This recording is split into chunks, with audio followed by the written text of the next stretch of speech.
On est le lundi 5 décembre et il a neigé. J'avais dit qu'il faisait froid ce week-end et qu'il allait neiger et voilà. Ah, il neige. Après, on va descendre ouvrir le calendrier d'avant parce que j'ai oublié de le faire. Je me suis rendu compte que je ne vous ai pas parlé hier de ma lecture terminée. Donc j'ai terminé en attendant le train hier des cookies pour Noël.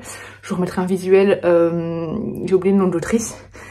Que donc j'ai reçu intégré à ma Kobo, donc la Kobo que j'ai reçue qui est vraiment géniale. Franchement, elle est tellement plus rapide que ma vieille Kobo que j'avais achetée il y a plusieurs années. Les pages se tournent super vite, on peut changer vite de livre et tout ça. J'ai adopté, elle est plus petite en plus, du coup c'est plus facile à la mettre dans mon sac ou même dans ma veste, ça rentre dans ma poche. Et voilà, la petite couverture là, elle est géniale aussi. Donc des cookies pour Noël, bien, j'ai pas grand chose à en dire, c'est une histoire de Noël classique comme on voit dans les téléfilms de Noël, avec une jeune femme qui s'est séparée 3 mois auparavant et qui enchaîne des rendez-vous Tinder foireux. Et elle a une amie qui tient une pâtisserie qui va être en faillite et donc elle va essayer de sauver cette pâtisserie. Il faut regrouper une énorme somme en à peu près 1 mois. Elle va essayer de tout faire pour sauver cette pâtisserie et en même temps elle va tomber sur un nouveau voisin, enfin je sais pas s'il est nouveau mais en tout cas elle va le rencontrer dans ce roman, et ce voisin qui est insupportable et qu'elle va avoir en plus à gérer à son boulot pour diverses raisons. Et voilà, on se doute bien de comment ça va finir hein, dès le début, mais voilà, c'est une petite romance de Noël sympathique qui regroupe tous les ingrédients qu'on cherche dans les romances de Noël. Sans surprise, certes, mais il y a la magie de Noël qui est là. C'est mignon, c'est réconfortant, c'est réchauffant. Il y a une fin mielleuse, mais qui fait du bien pendant cette période. Donc écoutez, voilà, moi je vais passer un bon petit moment en lisant cette romance qui ne me marquera pas à vie, mais que j'ai bien aimée. Pour ouvrir le jour 5. Ouh, balade en forêt. J'adore le nom. Hop, alors, qu'est-ce qu'on a aujourd'hui? Hop là. Nous avons donc ici la petite bergamote, thé noir bergamote. Ouh. Bah, c'est pas le même...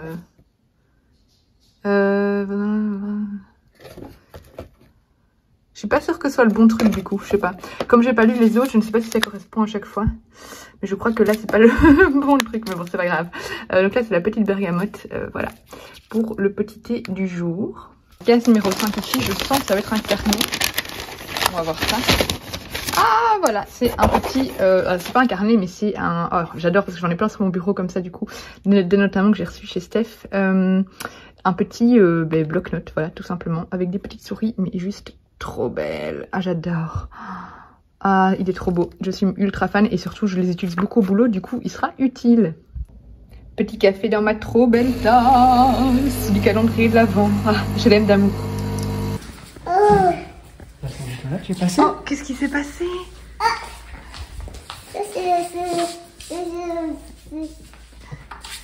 Qu'est-ce qui s'est passé, mon cœur? C'est Saint-Nicolas?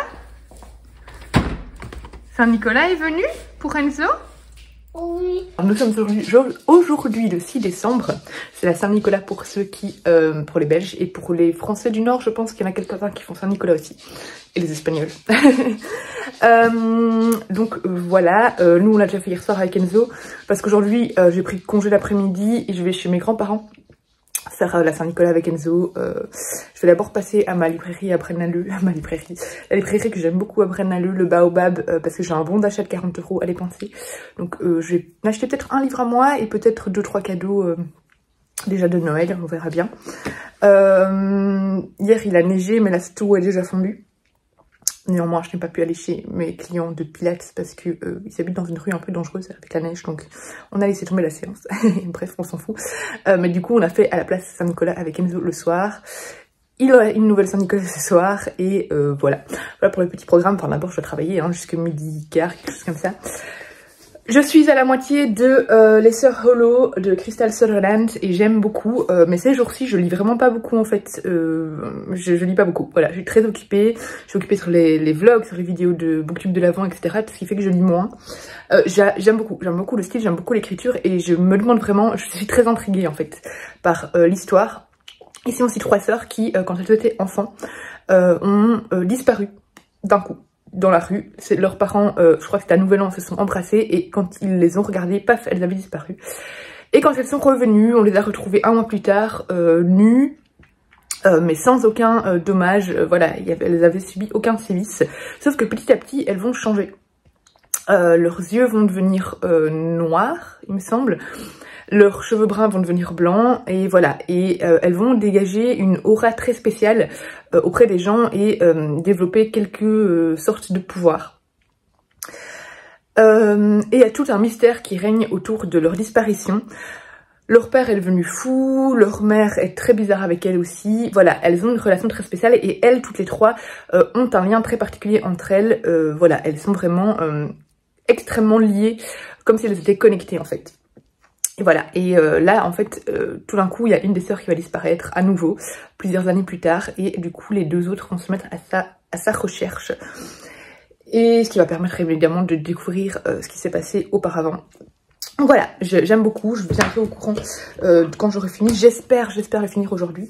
Là, je vais ouvrir les calendriers de l'Avent, puis je vais habiller Enzo, et puis je vais travailler. Enfin, d'abord, je dois le déposer chez la nounou, et puis je vais travailler. Je sais plus si hier, je vous ai dit que le thé à l'abricot était un pur délice. J'ai adoré.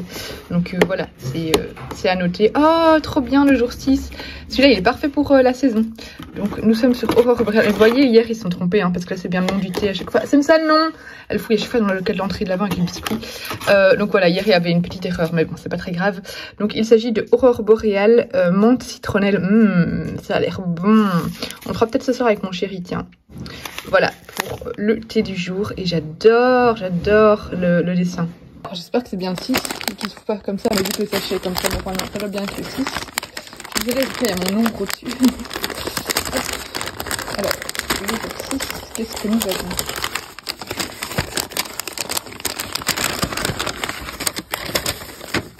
Ouh, et bien c'est du thé aujourd'hui également. Donc Noël chez les petites souris, Miss Fauvine est juste pour goûter. Et c'est un bon gros sachet de thé. Hein. Donc Rooibos de Noël et Christmas Eve. Enfin, Rooibos de Noël, Christmas Eve, pardon. Un Rooibos aux accents de veillée de Noël, aromatisé aux épices de Noël, cannelle et amande. Il a l'air trop bon. Mais voilà, du thé dans les deux aujourd'hui. Enfin, l'autre c'est normal. Hein. Trop chouette. Prête à aller chercher Enzo, mais avant ça, je vois qu'il y avait un colis dans ma boîte aux lettres. Et du coup, j'espère que c'est le nouveau Aurélie Vallenstein. Oui! Donc c'est le tome 2 de L'épée, la famine et la peste de Aurélie Vallenstein, le tome 2 et le tome final de cette duologie. J'avais adoré le tome 1, il est plus petit que le tome 1 j'ai l'impression. Voilà, j'avais adoré le tome 1 et j'ai hâte de découvrir la suite. De toute façon, Aurélie Vallenstein, c'est une de mes autrices préférées. Donc, je suis trop contente. Trop contente. On va voir quand je le lirai, mais j'espère en décembre, on verra. Parce que j'ai beaucoup de livres à lire déjà. Parce que je pense qu'il sort que en... Pas avant janvier ou mars, je sais plus, il faudrait que je vois. Mais il est là en avant-première, il sort pas tout de suite. Donc voilà. En tout cas, pas avant 2023, c'est sûr et certain. Donc il y a d'autres livres peut-être à lire en priorité. Même si j'ai très envie de lire celui-là. Allez, je démarre.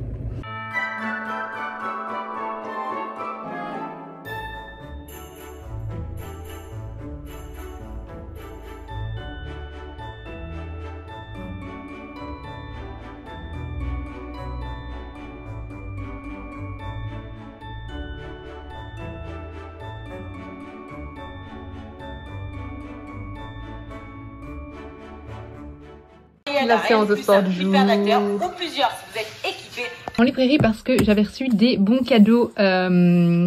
En fait, on reçoit en Belgique, enfin ça dépend des entreprises, mais moi j'ai reçu un bon cadeau, des chèques cadeaux à dépenser de mon boulot. J'avais un bon de 40 € et ma librairie, depuis l'année passée, en tout cas je le sais depuis l'année passée, fait partie des magasins dans lesquels on peut dépenser ces chèques cadeaux. Du coup, je suis allée. Alors à la base, je cherchais le nouveau Anne de Green Gables, il ne l'avait pas.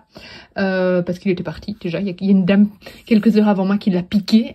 Du coup elles m'ont proposé de le commander, mais je leur ai dit bah je viendrai l'acheter plus tard, c'est pas un souci.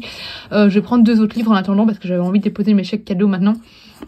Du coup j'ai pris un autre livre qui me tentait énormément, c'est Bruxelles, qui est d'ailleurs sélectionné pour le prix, donc voilà, ce sera l'occasion de le lire. Voilà, Éléonore de Villepoix qui est une autrice que j'aime beaucoup, et en plus bah voilà, c'est Bruxelles quoi, donc Belgique. Et j'ai pris enfin, ça c'est l'avantage de ce chèque là, c'est que du coup on peut dépenser plus facilement de l'argent. Donc là c'est 25 €, du coup j'ai jamais dépensé ces 25 € pour...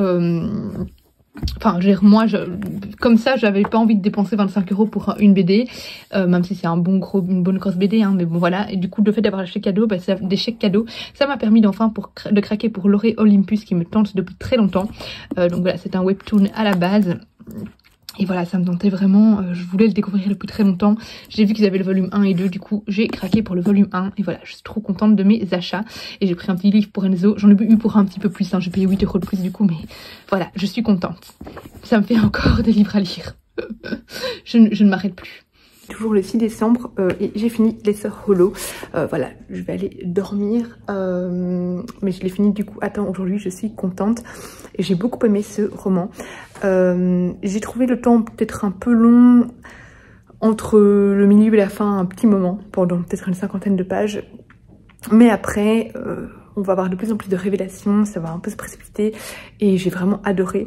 Voilà, on tourne autour de ces 3 sœurs qui ont disparu pendant 1 mois quand elles étaient enfants et on ne sait pas trop ce qui leur est arrivé, mais quand elles sont revenues, elles sont devenues assez étranges. Et j'ai beaucoup aimé tout cette aura qui se dégageait de ces 3 sœurs, qui sont très spéciales, et notamment l'aura autour de Grey, qui est donc la sœur aînée. Elles sont toutes les 3 très magnétiques et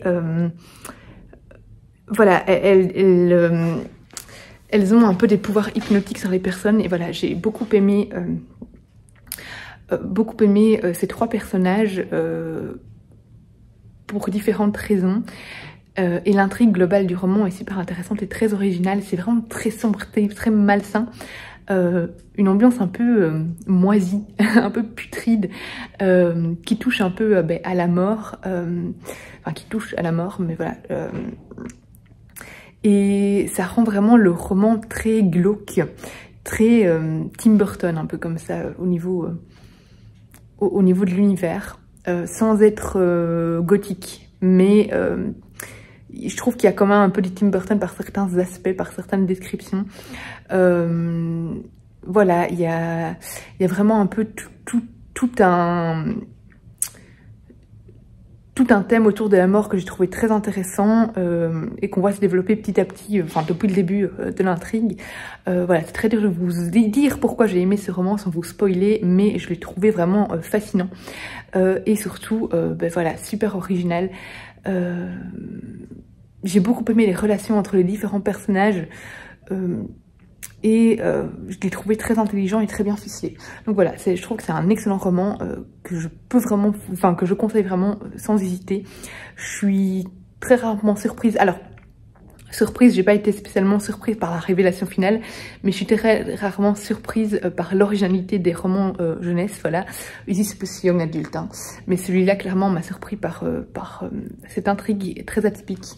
Donc je ne peux que vous le conseiller et du coup je vais clôturer ce vlog sur cet avis et j'en reprendrai un autre demain. J'espère que ce vlog vous aura plu et dites-moi si ce livre vous tente ou si vous l'avez déjà lu. Est-ce que vous en avez pensé? Je vous laisse ici et je vous dis à demain pour une prochaine vidéo. Bisous!